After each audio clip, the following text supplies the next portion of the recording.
Thank you. I wish to acknowledge the Gadigal people and their elders past, present and future. I'd also especially like to thank the strong Aboriginal and Torres Strait Islander women who are here tonight, and especially my mum. Because of her, we can. I'd also like to acknowledge my daughters, Amy and Jasmine, and because of you, I will. Ever since I can remember, thank you. Ever since I can remember, my parents, Mike and Sue, who are both amazing, told me that nothing's impossible, and just because we don't know how we can do it, it doesn't mean we shouldn't try.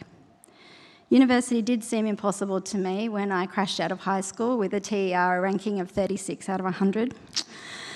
My family's encouragement led me to TAFE, where I matriculated, and I did chemistry and maths summer school at UTS and went on to complete a degree in environmental biology, even though I have numeracy dyslexia, which also made it seem kind of impossible.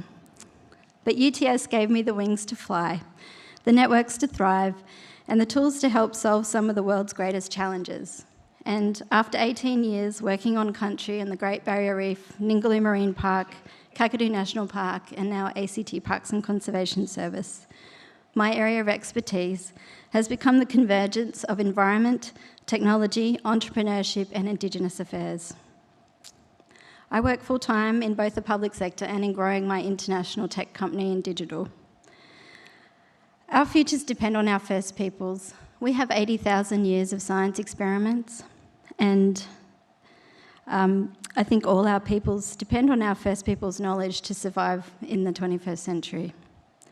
This year my dream came true, and Microsoft sponsored me to organise and run a digital custodians program I designed with Shared Path Aboriginal Corporation and Microsoft Philanthropies. We're training 31 remote area Aboriginal women to work in artificial intelligence, machine learning, blockchain and mixed reality. After 3 weeks, they've already brought together themselves in a sisterhood across the Northern Australia, which extends to the Yukon in Canada and the Navajo Nation in the US.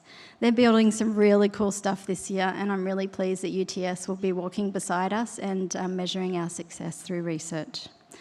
I'd like to thank the Indigenous leadership and engagement at UTS and my colleagues and friends Kat Kute and Dean Jarrett for nominating me for this award.